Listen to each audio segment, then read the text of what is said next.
Hello, everyone. Welcome to another episode of Chef May I Call podcast. We're excited about this one. I'm actually really fucking pumped because I haven't seen one of these people, and we just discussed it about 2 years. Yeah, it's been a long time. I think of them as two living Chicago legends. I mean, in the hospitality industry. Like, if you don't know them, you're not a real hospitality if you don't know person. them, you've seen them, though. That's true. The other thing. Yeah. You've seen them somewhere. Yeah.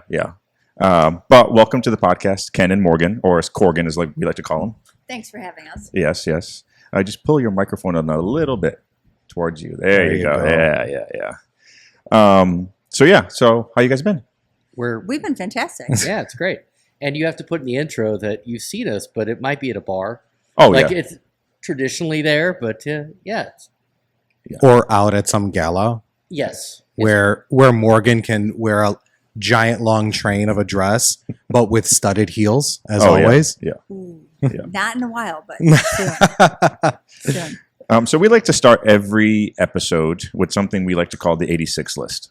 Ooh. So is there something that's kind of bugging you guys lately that you'd want to 86? Hospitality related or not? I'm going to put you on the spot already. It could literally be whatever you want. Could be the L for all we care.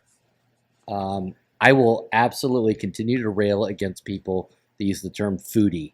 Oh, Yes. that's a good one. It's the worst. Yeah. It just means I'm a tourist.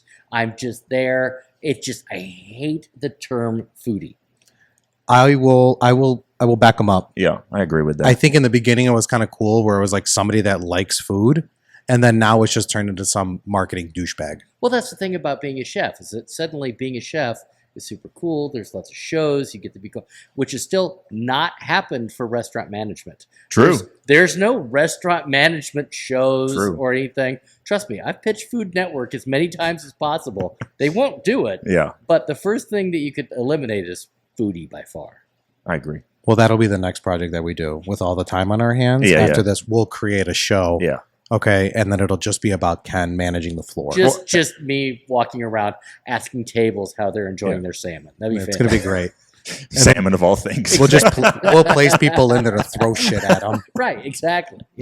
Perfect. So we're 86ing foodie. I think Morgan would probably be at the bar drinking an espresso martini or an Aperol spritz. Ooh, not true. I don't like a spritz. You don't like a spritz, huh? No. What's your favorite go-to drink?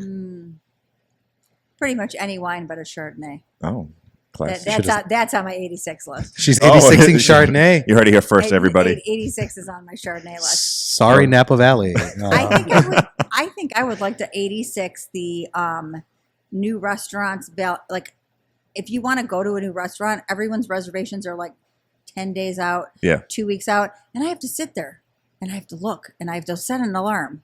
And I still don't get the reservation. It's like your choices are 4:30 or 11 p.m. on a Monday. Enjoy. I would question anybody that makes Ken and Morgan wait for a reservation. Ken and Any new Morgan don't restaurant. wait. They don't wait. They don't wait. Yeah, I don't like to do that. Right. No, but they should just know. I could call someone, but we're not going to do You that. shouldn't have to call. They should just know. No. It's like hospitality royalty. Come on, people. Get on the program. There's a couple places that I've been wanting to try, and I just can't see them to get the reservation, and will wait. For those restaurants listening, which is probably not many of them, Morgan and Ken want to get in, all right? They got to get in. Yeah. So we've known Morgan and Ken. I'm going to tell you how I met Morgan. How'd you meet her? Okay, God. so I don't actually know the story. I remember the first time I met Morgan. I met Morgan the first time I was meeting with Scott, who's one of the owners of the 50/50 group. I was sitting in a booth in a diner, and this woman walks behind the case dressed in all black. I think she had some pink something on, whether it was nails or something that was fashionable per Morgan.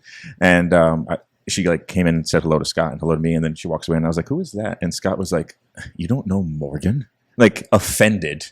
So that was he just called you a fucking peasant. Pretty much, yeah. And so that's how I met Morgan. And then she started working for us as the director of sales for many years. And then Ken, I met for the first time. We were doing a offsite event at Bridgeport. I think you were there. Oh, God. And we were doing a wedding. And we were using another agency for some front of the house staffing, and this person was working the Porter station, and I was like, "Who's that?" And I was like, "He's doing a great job." And I even said to Martine, like, "We should offer this man a job." And then Morgan's like, "That's my husband," picking lemons out of glasses and throwing straws. So that's my introduction. I'm pretty sure he washed like 1,000 dishes. Oh yeah, Literally looks at me and he goes, You better go find some drinks at the bar if this is going to go longer. My favorite is how Morgan used to, because here's the thing. So when I met Morgan, it was when we had opened up Portsmouth, Apogee, Leviathan, right? R.I.P. And they kept Oh. saying Morgan, Morgan, Morgan. And they kept talking about it. And I was like, who the fuck is Morgan? Yeah. Because I kept seeing her in emails and all this. I'm like, cool, I don't know who this person is. So finally I walked up and like after what they, nice save. I got so excited. After I remember I was walking up the stairs into Leviathan and I saw this woman sitting at her laptop and I go, that's got to be fucking Morgan. I was like, that's got to be fucking Morgan. I went up and I said, are you Morgan? She said, yeah. And I said, I'm Christo. I'm one of the sous chefs here. I was like, I've just been hearing a lot about you. I was like, we got a lot of work to do. Like that. And then I met Ken. It was at that offsite. And I was just like, cool, this fucking poor bastard is over here washing dishes. I don't think Morgan told him what he was actually going to be doing that day. No, she's probably like, hey, just come and help out, you know? No, he knew. That is like his 6th event he's actually worked with. He was like, if you're short staffed, I'll come. And I'm like, oh God, I need you. Yeah. Perfect. So I think we were trying to figure out what we were going to talk about today. And so this is going to be a whole kind of gambit because Morgan and Ken have done pretty much everything there is to do in the hospitality industry. So, this may be a one part, like a one of many series. We might have like a branch off series where it's like the Morgan and Ken episode, the spinoff. Yeah. So I guess you guys have been around for a while in the Chicago restaurant industry. Take me through what you guys have seen pre-pandemic and post-pandemic and the time. We don't have to go so far back, but, even as your time as, before management, like what was Chicago like? I mean, I came here, we were talking about this in another episode. I came here during the Michelin boom. So that was my first introduction into Chicago. Everybody wanted a damn Michelin star. And you guys have been here longer than that. So kind of what was Chicago like for restaurants, a while ago? For me, I never really had a lot to do with the restaurants until I decided I wanted to be in the restaurants. And that was in about 2006, actually. I had some friends that owned some places and I had been in retail my entire life. And I said, I would like to work in restaurants. And everyone's like, well, you don't have any experience. We're not going to hire you. And I had a friend that said, you can serve like a day or two a week. And I'm like, okay, cool. And then within like a week, he's like, do you want to be like the bar manager? I was like, okay. And then from that point on, my career kind of like took off and I started off as a VIP host. I I was in front of house and then I went into events and catering. So, from that point on, it just, kind of like steamrolled and so many things have changed like from back in the day. Like, you look at like people are just out and spending crazy money, bottle service and doing all the stuff that just doesn't really happen anymore. Like, pre or post COVID. Scott asked me to ask this question. Your first interaction with Scott was he trying to get in somewhere and you were working the door? So the story goes by him. Yeah. So he came into Stone Lotus. That's how I knew him. Okay. No, he was actually friends with some of our owners that were there. Everything was very, very pleasant. He was not trying to like get in anywhere, but yeah. Yeah, he always said. That's how I met. I mean, that whole crew all ran together back in the day. So, the legendary Joe's crew. Yeah, and it's interesting. When I used to go to Joe's with like some friends of ours, they're like, "Oh, you have to meet our friend Scott," and that's how I met Scott, through Joe's. Like not actually specifically through, I guess, Stone Lotus. Right. And then we look back on the days, and Ken and I, our paths have crossed so many times, but we did not even meet each other till we were at Dynamic. Okay. Wow. Got it. So, I started in Chicago in 2001. Came up after what I like to call my first divorce, which Morgan will point out that that's not funny, and was a security guy at a place called the Hunt Club, which is the Hunt Club. Hunt Club, Yes. owned by Jimmy Lasky, who now has Maple and Ash, and same spot. And so that's Probably have what to I cut did. that out. We're gonna let it ride. Just let that we go. don't want to get sued.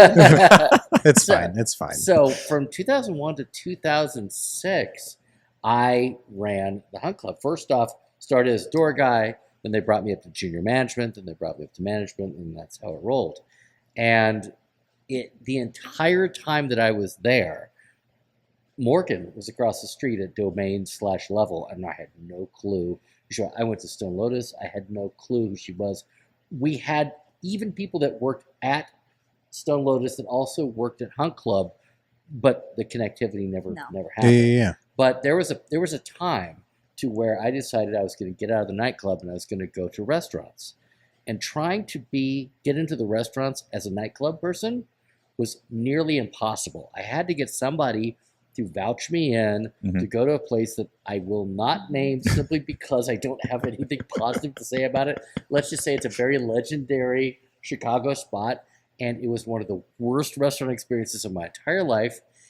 But I just trying to break into there as being a nightclub guy was nearly impossible.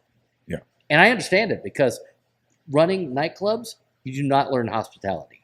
You look at the line and you just pick people out and you're kind of an asshole to people. Right. And if somebody is bad, you don't have to be nice. There's no congenial, appreciation of your none of that. It's just like, fuck you, get out. And that's exactly. Well, because you got a line waiting to get in. Of course. Yeah. Of course. To this day, people come up to me. They're like, "Oh, you're that bitch at the door." It happens to me all the time. They're like, "You wouldn't let me in." I go, "Well, were you being an asshole?" And they're like, "Probably." I'm like, "Well, that's why." Yeah. Also, tell them to give it the fuck up. Yeah, really. Like, It's been years later. It's been years, and it happens like quite often. Tell them to They're like, unbox that at therapy. Yeah.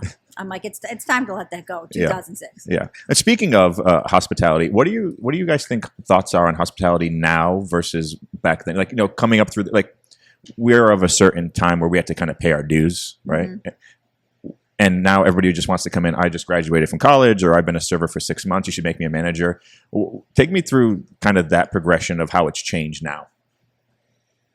I think Ken can answer that a little bit more because honestly, because you've interviewed and mentored so many people throughout this whole process of the times changing, and where I haven't had that. So this is a perfect example of when I answer this question, I'm going to sound like I say things like, there's no good music today. Right. Everything stopped at Guns N' Roses. Like that level of, But yeah, I do remember the old school systems. I remember during the holidays working for catering companies to where I would wake up in the morning, stuff mushroom caps, go out, serve all night, clean up. We'd all sleep in a banquette and get up and do it the next day. And that was just the intensity of the industry as a whole. Right. I've known people that say if you work under 80 hours, it's a hobby. And I get and that's too much. Mm-hmm. But I will say that to me, there's that passion of what it was. And I will say a lot of that has to do with the fact that it was before it was glamorized. Right. It was just, we're pumping out food. Mm-hmm. This is what we do. Yeah. This is who we are. You defined yourself by the scars that you had and what you were doing to make it work. And at some point it became trendy. And that trendiness kind of blew into a world to where it kind of changed the restaurant industry. Do you think the guests have changed too? Like the idea where 100%. People, I'm not sure if it's now or then, but they just expect a certain level of this because of I'm paying you, as opposed to really going through the idea of the experience you're getting? Or do you think guests have always been the same way? I think that portion of the guest experience changed. It was already kind of changing, but I think then post-COVID, it took a whole new level of what people, I always say, when COVID, we started to kind of open up a little bit. People were pretty nice, a little bit accepting of the rules and everything else.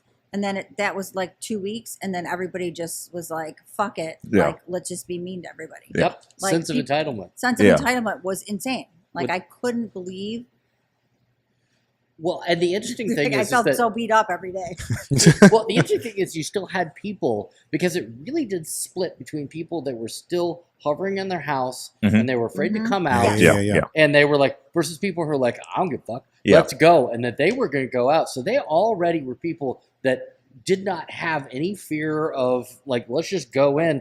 But then also that sense of entitlement that you made me sit in my house, I am going to get mine. Yeah. And that, I watched Morgan when she was running events, that people who felt that their birthdays were skipped in 2020, the world owed them. Yeah. And it's not even like their birthday ended in a 0. It's just a normal, 27. Well, suddenly You are owed. I look at the reservation notes. They're like, please put like 1 rose on each person's place setting at their table. I'm like, what? Yeah. Wait, where was that at? Utopian tailgate. Stop. Swear to God. Go back to the open table notes from literally right after like the patio opened during COVID, which literally, I think I still go back to that. We were in Florida working because we could. And I had told Scott and everybody, I said, listen, just let me know when I need to be back. I'm going to go work in Florida because I can. Just give me like 2 days notice. I'll jump back on a plane. Fine. Well, they decided to open up patio reservations and put my email down as the contact. Oh my God, I forgot Yeah. about Didn't- this. didn't tell- Oh my God, yeah. Didn't tell me. And all of a sudden, I open up my phone and I have 1,000 inquiries. So I started actually like blocking them into like dates that they were looking for. I was like, I don't even know how I'm going to answer all of these. Yeah. Like it was insane. And people just didn't give a shit. Yeah. They were like, I want to sit next. And then it was the whole thing too. They're like, well, I booked 5 reservations. I want to sit next to everybody. I was like, well, Yeah. that's not going to happen. Yeah. You can't get up from your seat. You can't do this. You can't do that. And it just took people to a whole new level of expectation. And so I would read all the open table notes back and die laughing because everyone's like, well, can you put a personalized card? Because, you know, Cassie's turning 12. Like, I'm like, what? Yeah. There's things like that like, when you block out certain memories, I blocked out the thing where like you had to sit at your table. Yeah. Oh. Yeah. You Yeah. couldn't, the only time you could get up was to leave or to go to the bathroom. And you had to put a couldn't mask talk on. to the people. Yeah. And if No. there's, you remember, it was out in the yard on Utopian Tailgate. It was what, 6 people, Yeah. and so people would try to sit next to. So if you went up to go, talk to your friend, and they walked over to the table of 6, Security be like, go back. we would all have to walk over and be like, "Excuse me, sir, you're gonna have to go sit Yeah. down." Yeah. Meanwhile, the cops were showing up, and they weren't showing up to be supportive. They had cameras. They Yeah. were dressed in like SWAT gear with cameras, Yeah. taking photos of everybody that was not necessarily following the rules and issuing. Right. That was insane. So Yeah. it was a bizarre Time in the to industry. say the The least. only reason I jumped into it is because she would come home after working all night, and there was this level of just being defeated. Yeah. And I was like, if that's what you're gonna have to deal with, just put me in, coach. I will. was, Yeah. I I'll was, do it. I was I by will. myself from 8 to 5, pretty much every Saturday and Sunday for like 6 months. Yeah. And like half the staff wasn't showing up.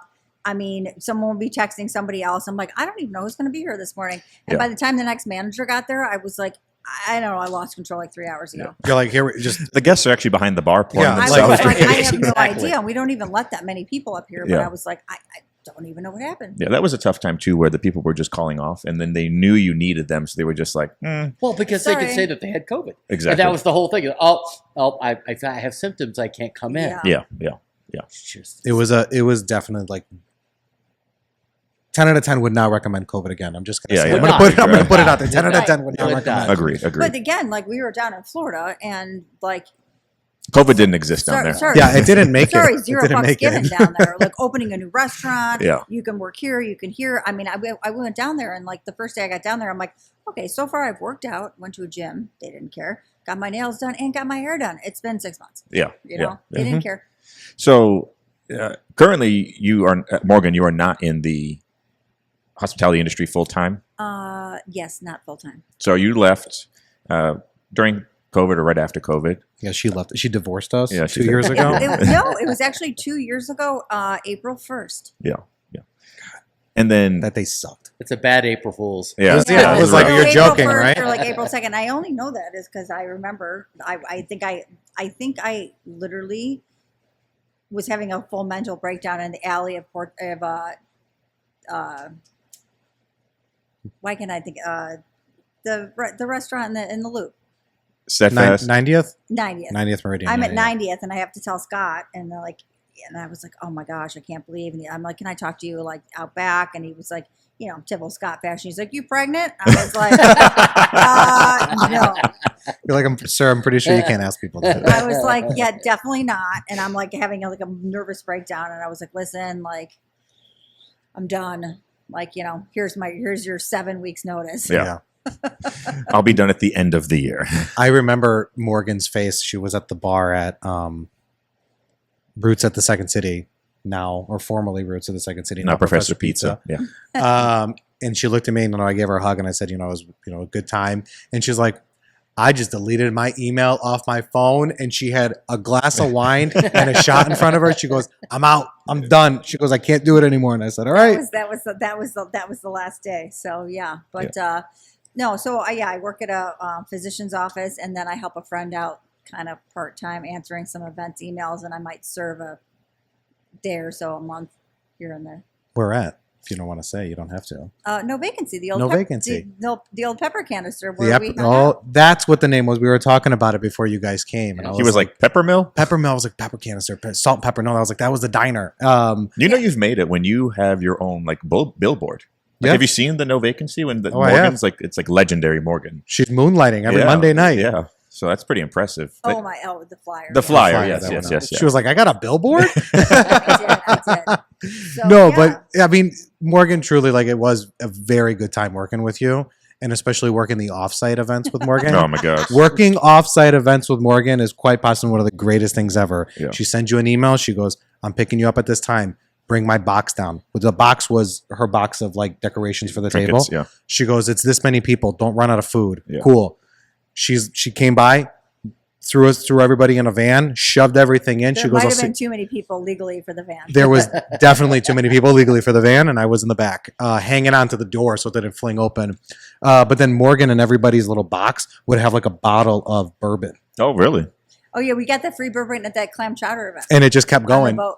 It just that we did we win? Yes. We won best clam chowder. There you go. Take that, Yes. Steadfast. Hashtag RIP Portsmouth. Your restaurant closed too. Yeah, that's fine.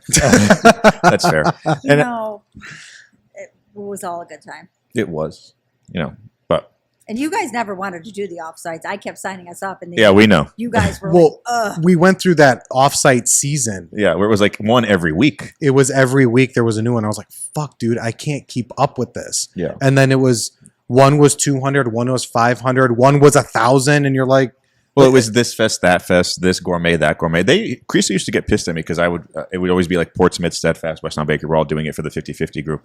And they're bringing this elaborate shit to cook. And I'm like, I've done enough of these events. So I walk in with a little tiny fish box, macaroons for everybody, set up my table, walk around. Now I'm just eating and Yeah, drinking. for sure. I was like, make it easy, guys. And I'm sitting here, I was making pita bread to order. to order. Like, We had pita at the one that we did at the Hellenic Museum. And we did I Yes. did the calamari gyro, that, and then we smoked out the whole place. for those that don't know what he just said, he said calamari gyro. Squid. We did seared Kicked in squid very Yeah, hard. that Greek immediately kicked in. We did with set up- we did- pita and sides eye tzatziki or whatever the fuck that guy said on TikTok. we set off the alarm at the Hellenic We Museum. did. So Ken, you leave restaurant, not full time, but then you go into consulting Yeah. and then also writing a book.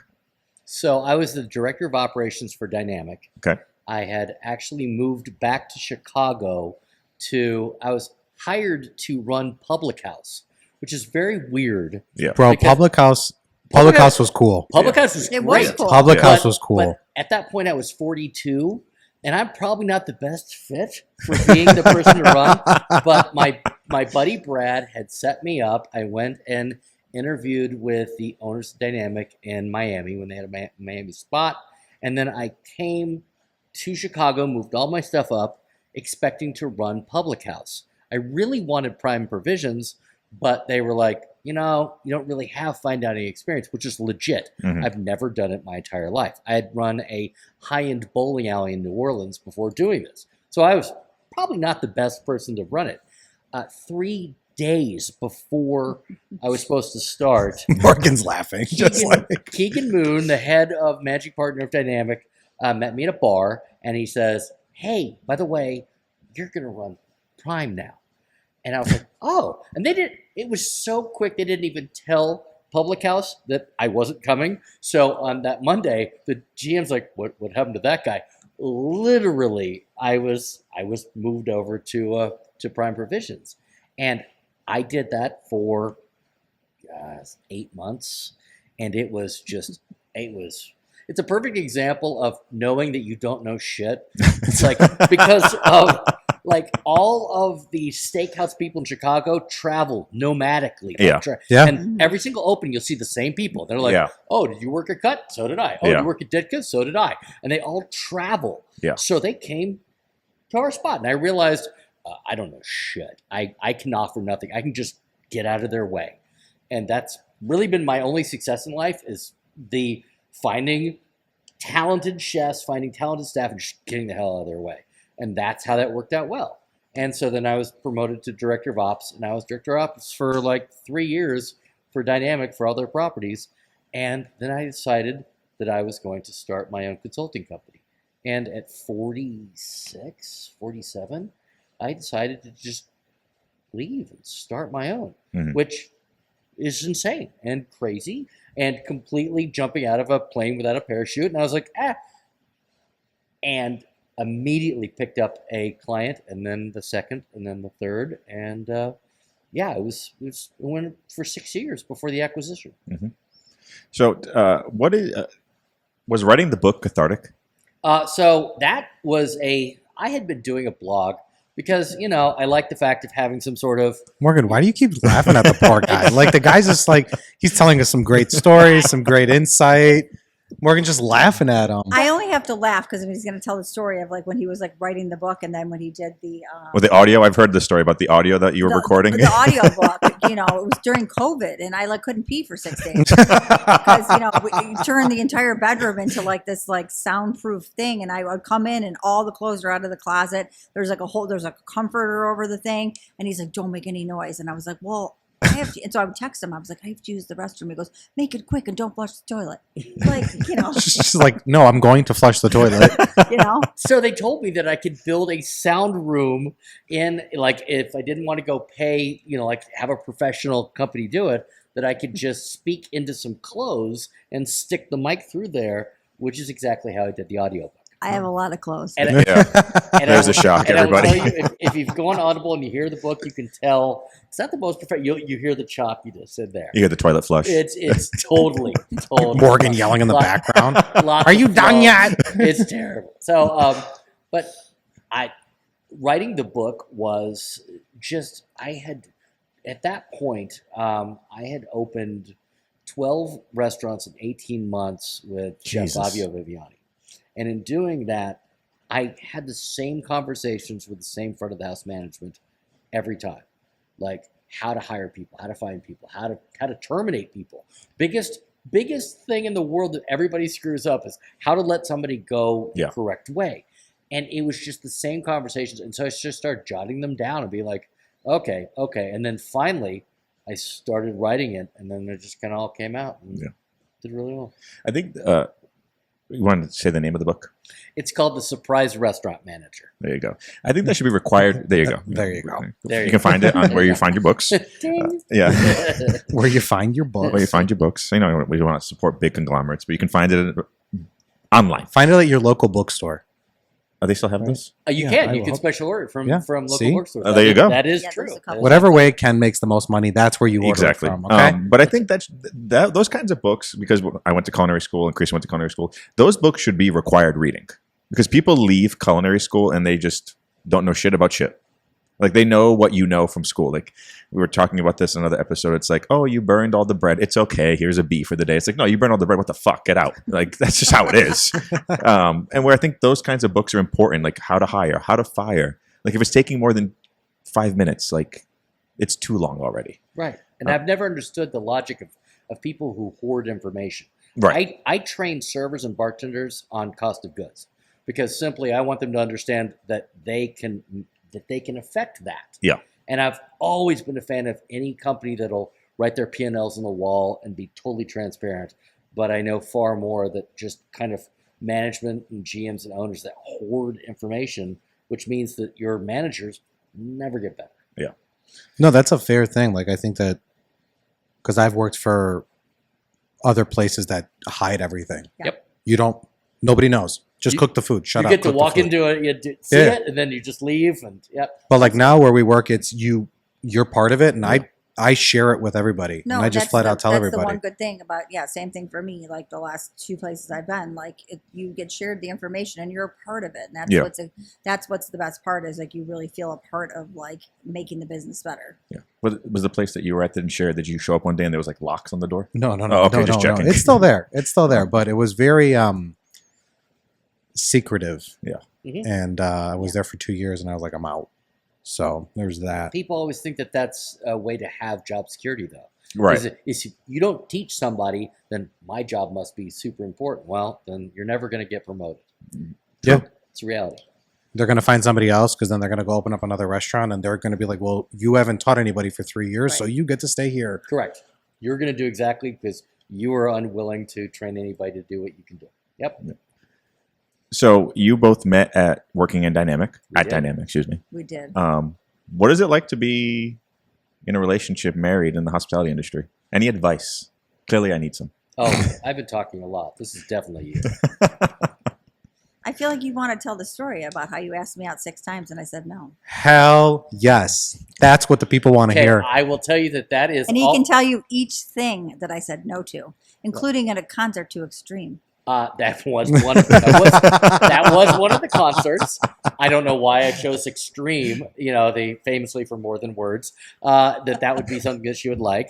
The second concert I invited her to was Big Head Tom the Monsters, which she does like. Which I do. But she still didn't go. Didn't go to several dinners. Didn't go to movies. Didn't go. So I think it's very safe to say I did take you to one movie. that is stalkerish. That's just all it is. Do you remember the movie? I do. 50 Shades of Grey. No, I didn't go. You went with Dave and Stacy. Your Oh, friends, I think I your invited friends you. came And then in. you were like, no. And I just sat there and no, I tried and tried and tried over and over again. And again, that's a really bad precedent if you ask somebody out at work that you're supposed to ask them out 5 more times. Like I'm pretty sure every I think HR that's on would one of say the not HR a bad call. videos. Bro, didn't you write a book about this shit? Or I like, did, and I'm pretty sure that I said, "Don't do that shit." You're Don't gonna do get- that. Yeah, I'm pretty no. sure that's on like the HR thing saying that's unwanted and unwelcome. yes. Yeah, so it took, I never like to mix work and pleasure, and I never have up until this. And yeah, it took a little nudging. It took getting her hammered at motel bar over to where Yeah. Japanese was next Yep. door. Oh my that's, God. That's how. Yeah, we that's were how it playing all happened. skee-ball. He told me he was terrible at it, and that was not She true. can act like she's being coy. It was just enough rosé to make her say, "Okay, maybe I will go out with this guy," and that's okay. He got you with the rosé. That's right. He did, and then that's it. We hid it for a while, and we thought that hiding at the bar at Smith and Walensky's R.I.P. because it burnt down like 2 weeks ago. Yeah. It did. So, okay, I'm going to tell a story I've never told publicly. Oh, Lord. Yes. See if we can Exclusive here This on is Chef May I Call exclusive. podcast. This is exclusive. So, Morgan's nervous right now. we were setting up Primer Provisions. And as you know, with US Foods or Cisco, you can order online. Yeah. So, Chef had tablets. Jesus Christ, you're going to tell this? I'm going to tell part of it. So I'm going to leave some of this out. But you get my point. So Chef had a tablet. This is but- literally but, the worst thing that could ever happen. but he didn't have a Apple ID to set it up. So I stupidly thought, I'm just going to go ahead and put my ID in. It'll be I can fine. see where this is going. Not understanding that this meant that he could now see my messages. Yeah, your my emails. emails, Yeah. all of it. Didn't even think of that. So cut to the fact that Morgan and I were first dating. So it was that, like honeymoon period where there's spicy text and maybe a photo or two. Meanwhile, this chef Yes. is seeing everything. What? Oh my God. Oh my God. Okay, but at You the guys same- are going to have to cut most of this Yeah. out. Because I'm going to elaborate more on it because it's even funnier if you hear the real story. But You'll have to cut this out. But the fact is that chef, they had decided that it was kind of time to maybe that there wasn't working out, and so again, I'm texting people about maybe this chef. So that chef is watching, Oh, like Jesus. talking So he was about about to the get fact fired in that like 10 he minutes. was They were about on their ready way to do it, but then our relationship was in the middle of it. Yeah. So hear me. Oh. So immediately. Spicy. Spicy. I know. So, Spicy. So then his second in command, his exec Sue, texted me. He's like, "Stop texting. Stop." He called me. He's like, "Ken, stop texting. You're being watched right now. Everything you're seeing, Chef is seeing. Oh, and he also knows about Morgan." And I was like, "Holy shit!" And so yeah, and So luckily, this is also funny. So as soon as it was in the morning, and our owners texted us and was like, "Hey, we need to see you," and I was like, "Oh shit." I kind of like had this like sixth sense of like what was going on. And you told me, you go, do not text me, do not call me, do not contact me until I figure out what's going on. He goes, something's up. Now, mind you, this certain poor chef that was going to be Terminated. I HR terms. was like, that fucking axe murderer. What do you mean? Like, I am putting all this stuff on there, and Ken's like, not knowing that like he's reading all of this. I'm like, shit.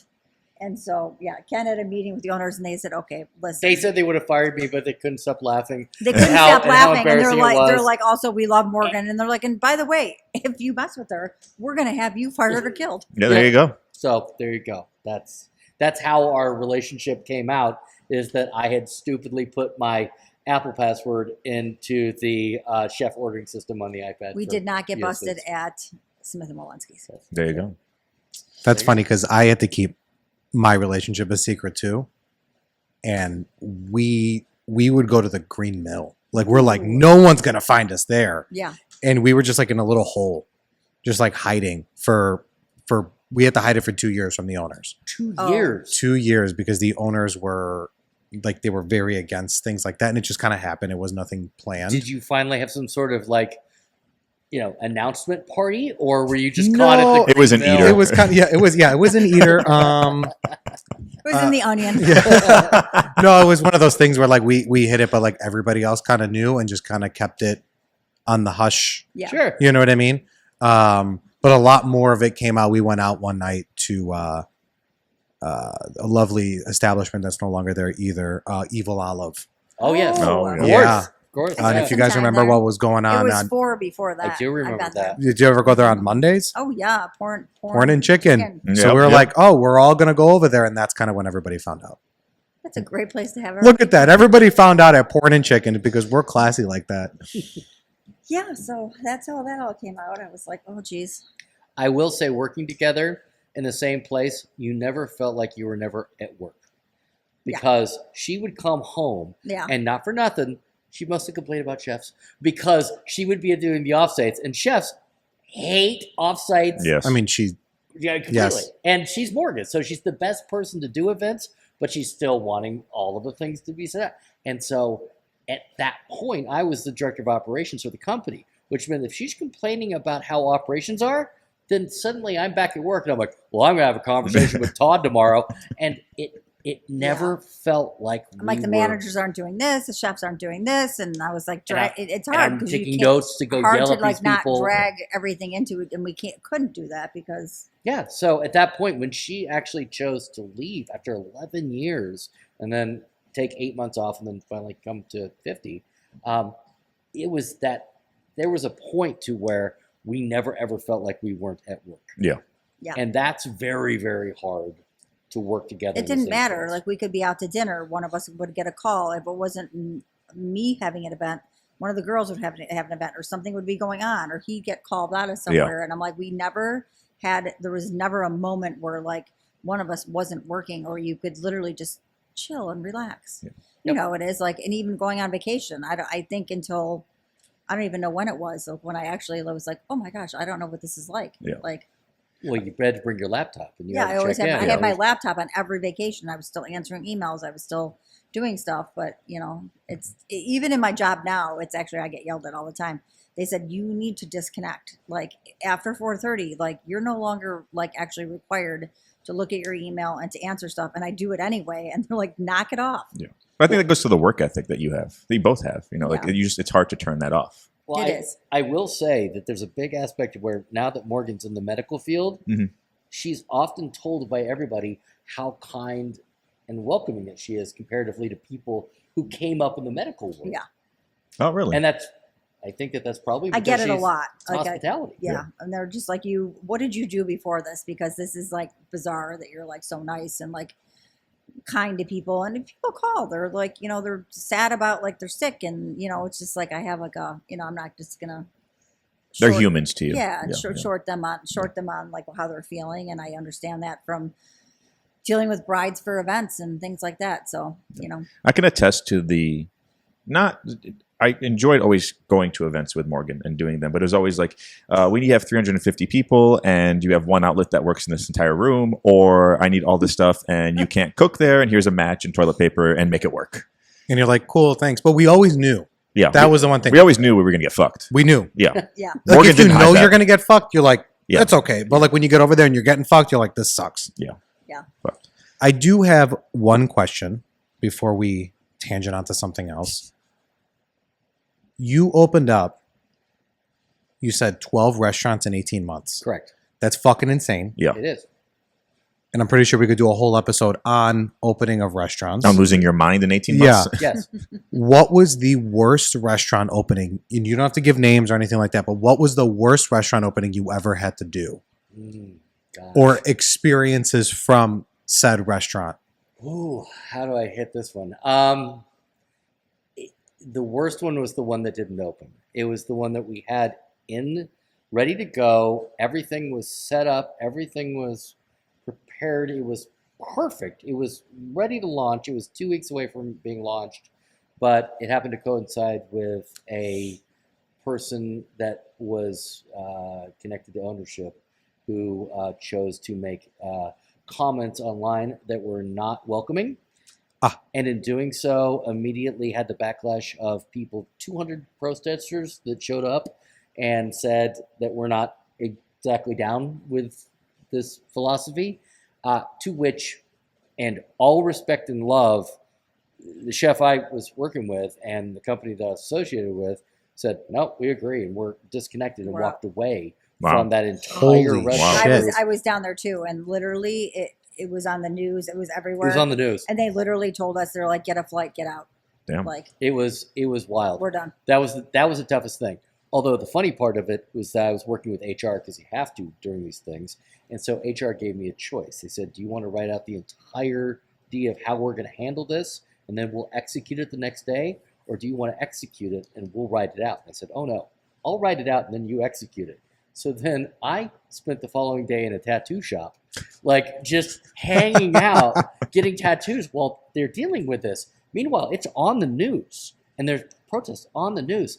And they knew that I was part of the restaurant world. And they actually stopped when my artist looked. She goes, is it having to do with you? And I was like, yep, sure the hell is. And it was brutal. Yeah. Even like I had met like we had been down there for like a month, and I met this nice lady at a nail salon, and she actually texted me and she's like, so I'm gonna have to cancel your appointment from tomorrow because there's like a protest going on, and I'm pretty sure, aren't you affiliated with this restaurant? I was like, yeah, I'm getting on a plane tomorrow, and I was actually going back to 50 like anyway, so Yeah. he stayed and I left. She was like, I'm getting the fuck out of here. That was crazy. That was the hardest one. But that doesn't count as part of it as well. But yes, it never And it was, and honestly, never actually. it was a beautiful concept. It was a really cool place, and like some of the people like involved in it actually like were originally from Chicago, and like it was actually a really cool concept. It's sad that it never opened. And that I think that's the challenge whenever you partner with anybody. Yeah. Is that it has just gotten to that point to where it is you have to trust that individual. Like we could go all open a restaurant together, but we don't know that maybe something's going on with one of us, Right. to where you're just going to immediately put the integrity of the company just in jeopardy. Yeah. So it's just beyond just, the ability to manage it. It's who you are as a person. If you're not aligned with people that you philosophically believe in and know that they've got your best interest, that's where you get hung. Yeah. I would say, I think we like went to bed that night, like everything was fine. We woke up to all these texts and all this stuff, and literally the entire project went up in flames in 12 hours. Yeah, that's crazy. Wow. That's rough. Like I was expecting like, oh, like there was a kitchen fire. Not like, nope, we just didn't fucking open. We had the entire staff hired. We had the entire Everything. I mean, it was weeks into training. I was down there doing like, it was, I'd been down there for a whole month. You'd been down there even before that. And Yeah. Yep, gone. Yikes. So you both travel a lot. Mm. You guys like to travel. We do. What do you think about Chicago hospitality compared to other cities? Is Chicago still where it's supposed to? Is still where it's at? As one of the cities in the country? Or have we lost a little bit of that? Oh, take it first, because I definitely have an opinion on this. my opinion of it is there are so many places. There's so many wonderful places around the world. We live in Chicago. We come from one of the best restaurant cities in the world. So when we go to other places and people recommend other places, I'm not easily impressed. Mm-hmm. And there's always something I was like, man, that was just kind of okay. Because we live in Chicago. Yeah. We can literally go to whether it be like a kind of a chill, casual place and it's excellent, or go to one of the nicest restaurants in Chicago. So we're not easily impressed, I think, when we go to other places, and I feel bad about that, but we live in Chicago. Yeah. So it's been hard. Like, we have been to, well, gosh, I was just in Paris and we were in Austria, and I don't ever plan any like top restaurants or anything like that, because I'm like, we stumble upon it because I feel like we're just going to be disappointed because we live here.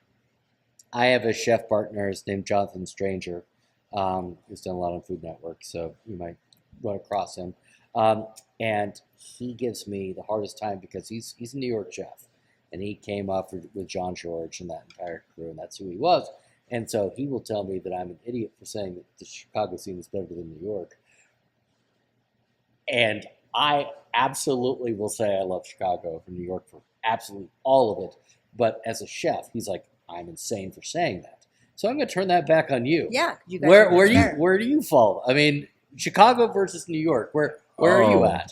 So we spent a lot of time in New York opening up Bentwood.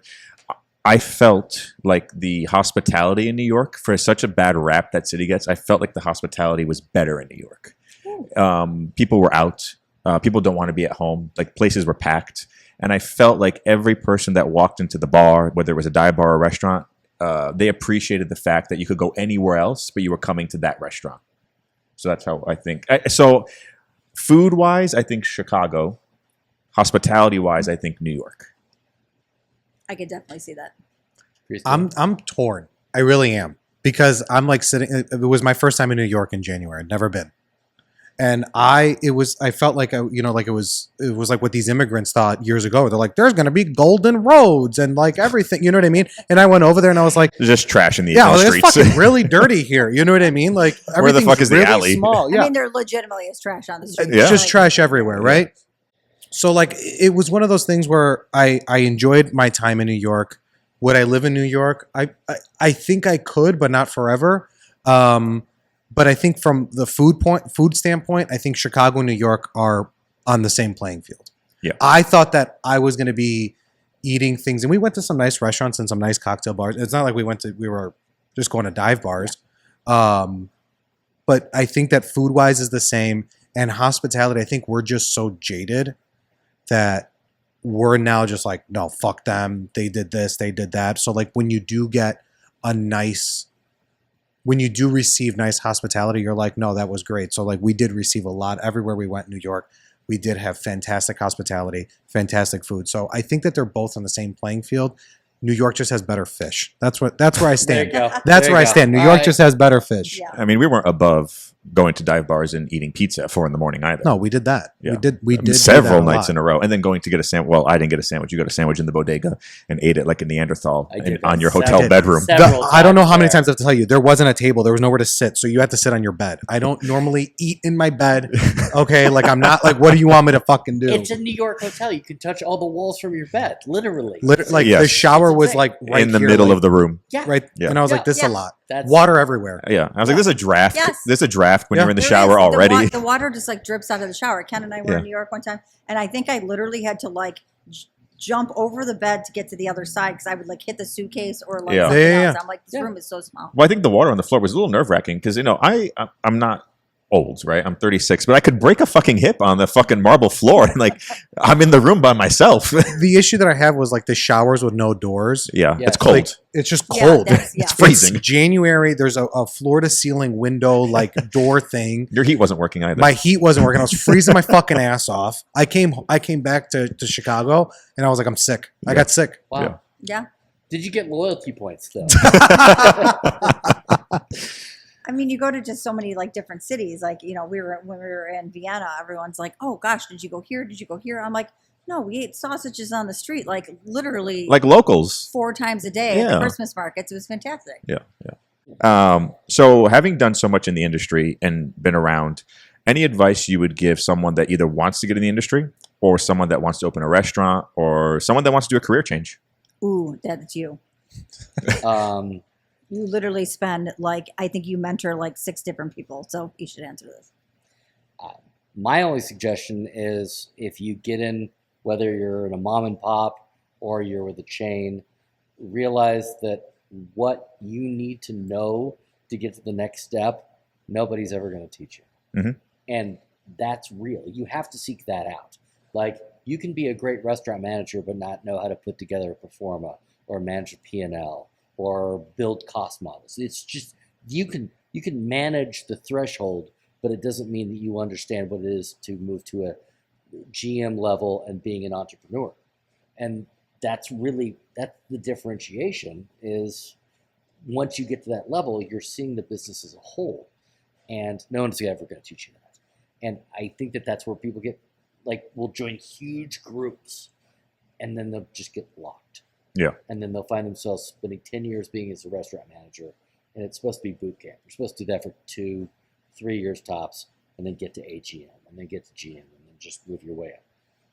At least from a front of the house standpoint, that's my advice. Morgan, you got anything? I look back on my days when I started off at Dynamic. I was at Bull and Bear, and I was, working in the front of the house. I was just Time out. I don't want to interrupt you, yeah. You just did. but Bull and Bear, I never got to go.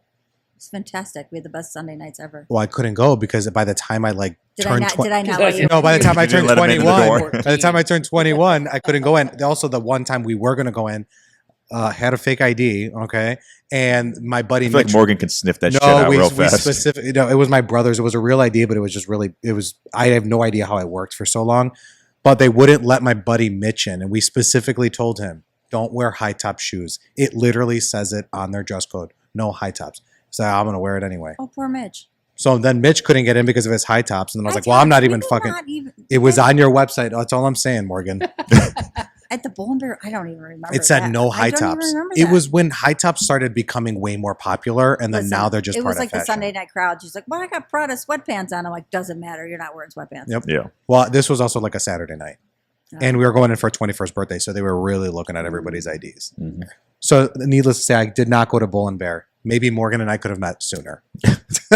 Listen, I will say Bull and Bear has in all the bars and restaurants I've worked at, I would say that is probably my favorite food of anywhere I've worked. I look back and there's so many wonderful things. But anyway, when I started there, I'd come from the nightclub side, and I just was kind of filling in there. And I said to myself, I want to be the general manager. And some certain people at the group were like, you know what?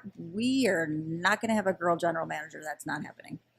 And I was Well, like, that's fucked up. well, I said, let me just put something together, and why don't you just give me a chance, and this is what I want to do. And they said, okay, fine. And boom. So you So- stuck up one middle finger and then the other one? Yeah, exactly. So yeah, I mean, I started up just kind of as an assistant manager. And at that point I was also working at 10 different bars and restaurants. They said, you can't be really a free agent anymore. So no more working at Creme. No more working at, Oh my God, creme. Oh, I was Spoon. I was at Spoon. I was at Creme. I was when Stone Lotus opened, I was managing at Spoon. I would open, and then I would leave and go to Stone Lotus at 11, run the front door, and then we close at 5, and then go to the Speakeasy up on Harlem and whatever, Irving Park until the next day. Morgan, I don't mean to put you on blast here, but I'm totally going to. You just said that the Bull and Bear menu is your favorite menu that you've ever had. I was going to let this part slide. And I was that going to bring it back. and it was some sort of and it's bar food. And you're saying this to 2 chefs that you worked with for 4 years, literally. So you're saying that you like the chicken wings at Bull and Bear better than anything that Christo or Tex has ever I'm developed. talking about I'm just prior throwing to that out 50-50. There. Yes, there we it covered is. it up, everybody. Just saying. I'm talking prior 50-50. I could talk about any some of the concept that you've delightful, ever the been delightful associated. things on the Steadfast menu. I miss a lot of things from that. R.I.P. Steadfast. R.I.P. I Steadfast. know. Oh, speaking of which, when we're off camera, I got a good story for that. But the people want to hear Morgan. She's like, we can't. We can't talk about that. Oh God. I don't even know what you're talking about. Well, I don't. They can just edit it if you don't. So you remember said manager that was let? Oh Lord. Oh God! All right, yeah, that one. no. That one maybe we'll need to wait. Maybe we'll need to wait on Okay, that so one. just so you know, I see that person frequently, No. and it's really Oh. awkward. No. I can't get past it. Well, we can leave this part in. We haven't mentioned anybody or any acts. No. so- I just don't. I shake just his can't hand. get. I see this person, and I'm like, can't really get past it. No. Well, it's like the people that can't get past. You didn't let them in the door. Yeah, That's true. They're still not over it. They're But still this not is over it. this is now your punishment. But that's okay. Back to anyway. So like, yeah, I was like at the beginning of it, I was like one of the only like female like general managers like that was doing any sort of like restaurants, and I Mhm. said, listen, just give me a chance, like, you know. And then I stepped out and ended up in catering at events, and Hell yeah. So the advice is just to stick to your guns. Fuck you Yeah. every here once in a while. Yeah. for Everybody has a different. We've asked people this question, you know what I mean, and we all discussed it. But like everybody has their own kind of description of it, and the both of you have a very unique answer for it. Like I'm always like telling people, I'm like, you really have to like what you do. Like you Yeah. really just have to like doing this. That's what I always tell people. And then I also say, like, if, we talked about culinary school. If you really want to do it and you think you want to do it, go and work in a restaurant for like 6 months. And Yeah. if you still like it after that, Yeah. and you could do it on a daily basis, then fine, go spend the $80,000-$100,000 on it Yeah. Smart.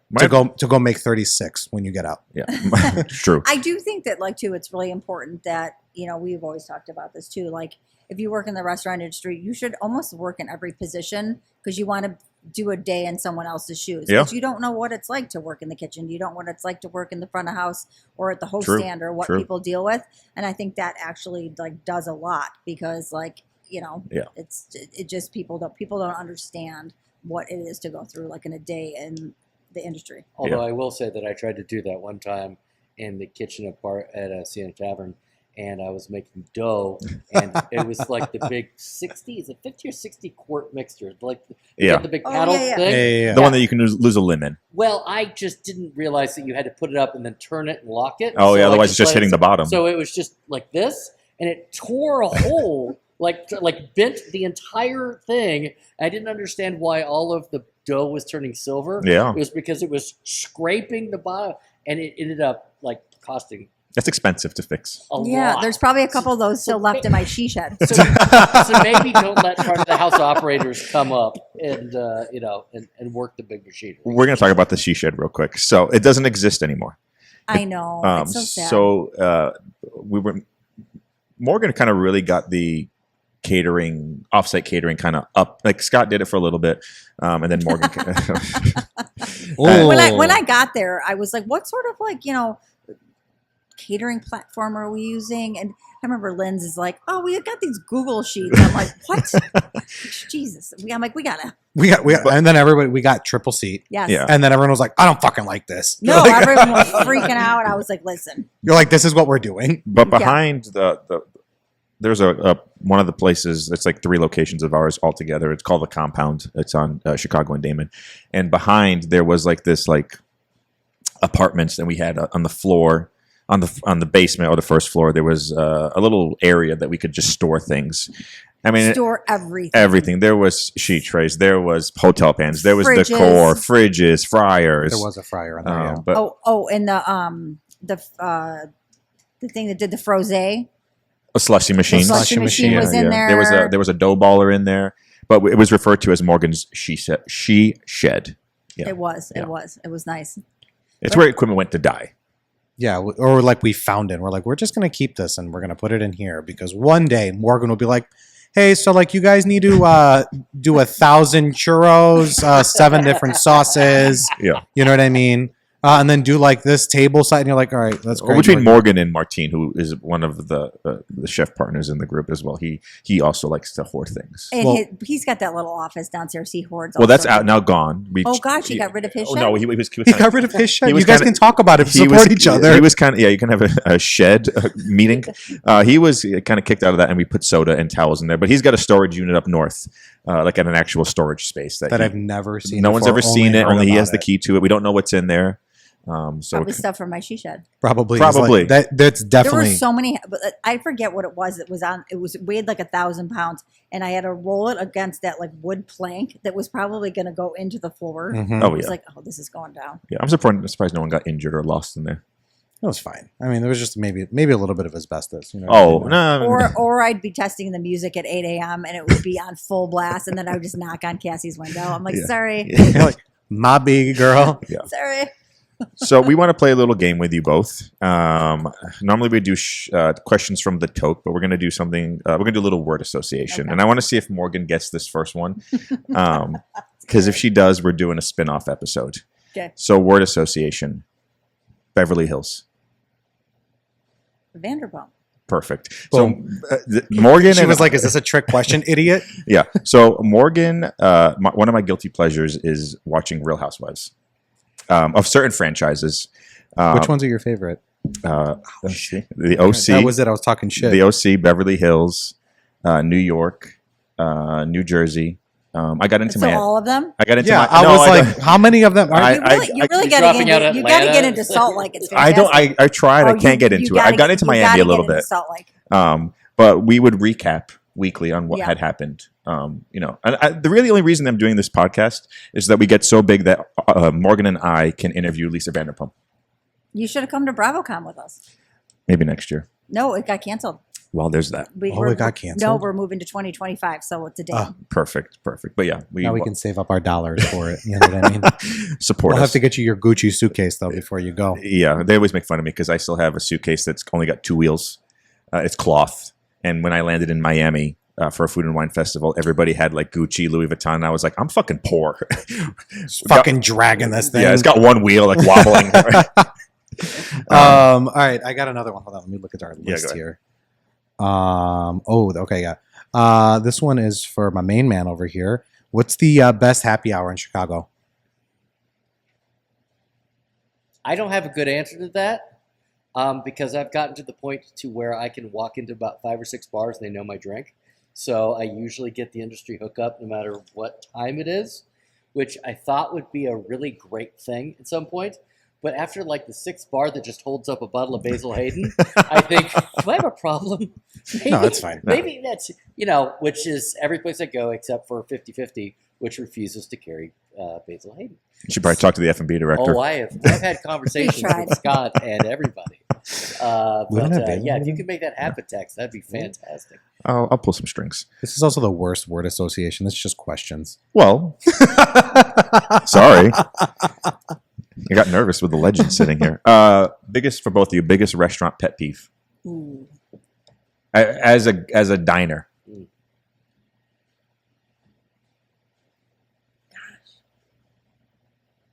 Truck stop busing, without question. Picking up all the glasses, putting your fingers in the glasses. I didn't know what that and was going for that. And walking around Yeah. with it, and you just take like 4 or 5 glasses and you walk out. Yeah, Are you that's saying that with the clean glasses or the ones from the table? One's ones from from the the table. table. Yeah, that's gross. Well, it's also like It'd be against even health worse code. if You're you not supposed to do clean it. It's true. And then you it was like, oh, just pour your drink in there. Yeah. Yeah. I mean, It drives me bonkers. I think a part of me too is like I embrace like the tray service. So Yeah. when you're bringing drinks out, I really like I guess you're carrying like 12 champagne glasses that are like kind of all over the place, but Yeah. like bring the tray out. Yeah. It just looks better. Yeah. I think in addition to the episode where Morgan and I are going to do Real Housewives, is that Ken and I will be drinking Basil Hayden. That's That is fine. Absolutely. We're just getting super hammered. just because like done. we've talked Yes. we've talked to somebody else that wants to be on the podcast, Autumn, and Yeah. we were saying maybe to do a Real Housewives / the experiences of being bottle service, what that's like, because I'm sure there are horror stories or Oh, great Do stories. you know how many I have? So many. I know that's This is like so a good. 3-part series. That's a 3. I mean, being a bottle server, being the bottle host, like from the point from like people actually like giving you their credit card ID to order the Vouvet. That's not how it's pronounced. I love me some Vouvet. Oh yeah, Yes. they're like, I'll take 3 bottles of Vouvet. I'm like, huh? So You yes, bring them Corbel, you're like, fresh out. It's the same thing. yeah, same thing. You'll take what you can get. That's true. Well, I think this is. I think that was it. This is wrapping it up. We want to thank you both for joining Absolutely. us. This Thanks for was having so us. fun. Yeah, We haven't absolutely. seen Morgan in forever. Sorry, Ken. No, No, I'm totally good with that. Well, now, Well, now, we've now been we doing see that. Ken more often. Now we which see is Ken great. more often. Yeah. Ken, what are we working on now lately with the group? Well, we are launching the consulting arm of 50/50. There we go. And I think that's really the focus. And to go back to Morgan's whole experience with the medical field, you don't just have to be in the restaurants to benefit from what it is to be in hospitality. True. So I think that we can just go with world domination in every single facet of every industry out there. Perfect. Maybe one day we'll get Morgan to come back and work with us. Morgan will come back. I don't know. Can you like moonlight at one of the other restaurants with us? You Yeah, know? yeah. I could. That'd If be you a need great me for time. like an event or something, I'd be happy to help out. You know what I can't help out with though? I cannot find Ozempic, Wegovy, Zepbound, or Manjaro, Got it. or Adderall XR, because that's what I spend my entire day looking for. Little Zempi. The Ozempic. It's just not available. That's rough. That's rough. I don't use that. Neither do I. Were you saying I gotta fucking use Ozempic? No, I'm not saying anyone needs to be using it. You know, do you, boo? You wanna tell everyone where you can find us? Yeah, you guys can. Thank you guys again. Yes, thank you very much. Absolutely. Thank This is you. the Chef May I Call podcast. I'm Christo. This is Tex. You can find us at Chef May I Call podcast on Instagram. on the Tiki Taki, right? Yeah, that Ooh, too. the talk. The Yeah, we're on talk. the talk too. We want to be there, and in case the government shuts it down. I We don't was know gonna yet. We don't know say, what's so going the to. Yeah. Chinese have all of your information. Yes. And then Chef May I Call on Instagram. Yep. And then follow us on YouTube and hit subscribe. And then you guys can watch Morgan and Ken in the flesh. Yeah. Or you can email us. Oh yeah, you As can well. also email us. I think I'm getting worse at doing this. You can email us at chefmayicallpodcast@gmail.com. Questions from the talk, maybe your personal 86s, Maybe you want to be a guest. if you want to be a guest. If you want to meet Morgan and Ken, maybe we can have like a signing with you both. You guys going to answer emails? Yeah, We haven't we'll- gotten any, so it's not like there's anything to answer. We'll see what happens. Oh, no, you will tonight. We got Yeah. some from you. Exactly. Are we was good. drinking? That was Morgan's text today. Are we drinking today? I was like, am I on camera and I'm drinking? Yep. We could do both. Well, thank you very much again for coming. Thank you guys. And Thanks for having us. Yes, and until next time, guys. See you later. Thank you very much.